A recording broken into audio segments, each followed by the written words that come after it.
Hello guys, আসসালামু আলাইকুম। সবাই কেমন আছেন? তো আজকে আমি আমার খালামণির বাসায় গিয়েছিলাম। তো খালামণি আমাকে একটা লিপস্টিক গিফট করেছে।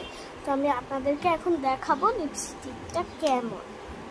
তো এই যে সেই লিপস্টিকটা আমি আপনাদেরকে খুলে দেখাচ্ছি। এই যে কালারটা হচ্ছে এরকম, অন্ধকার তাই বোঝা যাচ্ছে না। কালারটা অনেক সুন্দর। এই যে আমার ঠোঁটে অ্যাপ্লাই করা আছে।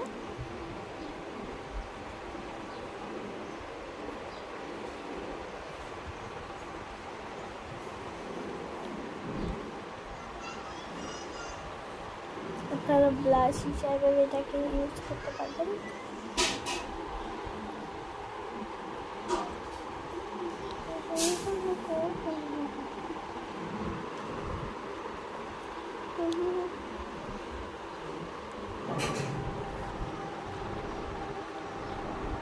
Bye.